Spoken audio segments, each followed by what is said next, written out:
Hi guys, welcome back to my channel. Today I'm going to do an accepted or rejected on two products. One's going to be super quick just because this product has been out since beginning of summer, I believe. But anyways, let's just jump right into it. And the first one I'm going to talk about is the Urban Decay Naked Smokey palette. And if you've been following me for a while, you know accepted or rejected is pretty much about is it worth it or is it not worth it? I'm not going to do swatches, reviews, and all that stuff because there's like thousands of videos already doing that. But so this is the Smokey palette. Is it worth your $54? Honestly, in my opinion, I would say it just depends if you're a hoarder or not. If you only have like a couple palettes that you buy from a higher end brand, then I would say skip this palette. It's not really necessary. And also, if you are a hoarder like me and you have all the naked palettes, I would say get this palette just because it will just add to the collection. It'll be nice to have. My reason being for that is because when I look at this palette, I can't see me doing tons of different looks with just this palette. I feel like with this palette, I need to just gravitate toward like a couple of colors. And also, my other complaint about this is that when I think of when I think of smoky, I think of dark colors, and it does have dark colors, but it does not have a matte black. So that's kind of a bummer. A matte black with any smoky eye, a classic smoky eye, there needs to be a matte black, and this does not provide one. It comes with like a sheen black, which like sheen black doesn't go good with a matte black smoky eye.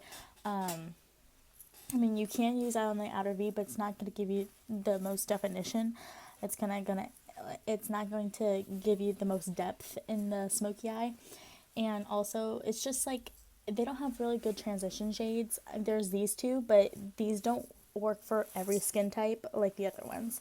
So, if that's my thing about it. And then also, kind of like a little rant is that a couple years ago, if you guys have been into makeup for a few years, you guys know that the naked palettes ran for $52, and now Urban Decay rose up their prices to $54.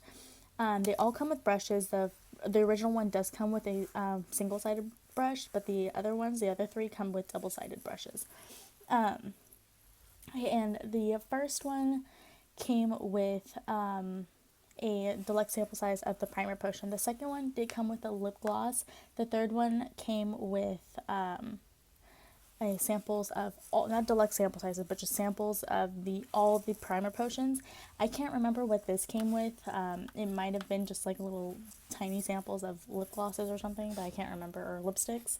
I can't remember, but yeah, so you're not necessarily getting as much like on the side products when you're buying the naked palettes nowadays. But you're still getting the good quality. You're still getting all the 12 shadows. You're still getting the brushes and stuff like that. But as far as like, oh, it came with a lip gloss, or it came with a primer potion, that kind of sucks. And they rose up $2. $2 is $2. Like, that adds up. So, yeah. Just that's what my thoughts are on the naked palettes, and if it's worth getting it. It just depends on your preference. If you're a hoarder, I would say yes. If you're not, then I would say no. The next one is actually the latest one from Urban Decay, and it is the Gwen Stefani palette. Is this worth picking up? Yes, I believe it is worth picking up. The amount of product you actually get in this palette is the same amount you get in a naked palette. And the naked palette is $54, and it comes with 12 shades. This is $58, and it comes with 15 shades. So you're getting 3 more shades for $4 more. So I believe it's very much worth it. And if you're looking at this palette, it comes with way more mattes than it does shimmers compared to the naked palettes. I'm not trying to compare them, but like, you know, Urban Decay is known for their naked palettes. It only comes with like 2 matte shades, maybe 3. For some reason, Naked Smokey came with 4.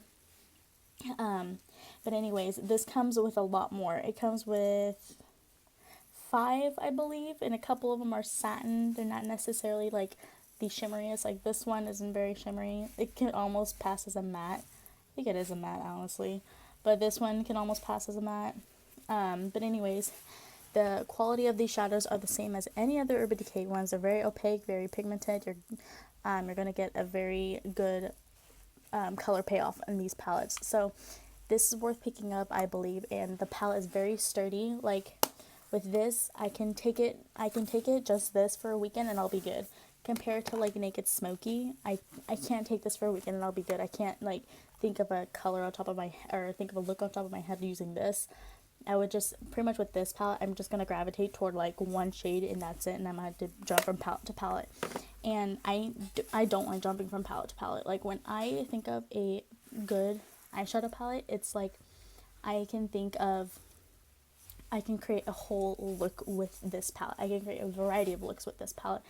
I like in my tutorials, if you guys have been following me for a while, if you look back at my tutorials, I don't like jumping from palette to palette because like nothing's more disappointing than watching a makeup tutorial and you're like, oh, I'm going to be using Gwen Stefani palette, all this stuff, and you're into the tutorial, you're like, oh cool, I have this palette, I could create the same look and it looks beautiful. But then here comes the star of the show and I decide to use a Makeup Geek Utopia pigment. That's disappointing. So that's that's like my thing, is that I don't like jumping from palette to palette, especially when I'm creating tutorials for you guys, is because like it's disappointing. It really sucks that like going from palette to palette, or even like single shadows, like, oh, I'm gonna use an Anastasia Beverly Hills shadow and then I'm gonna use this Makeup Geek one, because like, girl, ain't nobody got time to be ordering 400 different shadows to create the same look you're doing. So that's like my thing with palettes. And so I believe this is very well worth picking up. Sorry, that was a little rant I had. And it's just like, I can create so many different looks with this. Like, you can create an all matte look. You can create something with a pop of color. This like 1987 color, like this is probably going to be like my New Year's Eve color. So, yeah. Or even this one too. These colors are very soft. Sorry, I normally don't swatch in these kind of videos, but yeah, this is very well worth picking up. And it also comes with these little samples of the Gwen Stefani lipsticks she is collaborating with. And they have not been released. I forget what day they're actually going to be released. I know somebody that works for Urban Decay that told me when, or relevantly around the date, not exactly the same day, but she's like, oh, they're going to come whenever, I forgot. But she's coming out with 8, and here are 4 of them, and like all these colors are beautiful, and it says like they're mattes, they're creamies, they're sheens, stuff like that. And it also has the names of them on the back. And it also came with what the lipstick is going to look like. Nothing's in here, but it came with what the lipstick's going to look like. So this is a really nice thing that Gwen did. And also this palette is going relevantly toward her look. Gwen Stefani is a very pale person. She's from No Doubt, and if you don't know who No Doubt is and you don't know who Gwen Stefani is, get off my channel. And so this is pretty much like her everyday perfect palette. Like, she's going to use this stuff every single day. A lot of these are from her creations, but a couple of them like are Urban Decay's permanent line. Anyways, so yeah, I believe this is very well worth picking up. I bet the lipsticks, as far as this, from what I've swatched, the formulation's exactly the same. Very opaque, very creamy, very easy to go on. So yeah, I really excited about this palette. It's very beautiful. And yeah, I hope you guys enjoyed this tutorial. I hope you guys enjoyed this accepted or rejected, and let me know in the comments below what palettes or products you guys want to see else out there, other new ones, ones that are coming out, or ones that are online if you're not sure if you want to get this palette or whatever. And I'll see you in my next video. Bye guys.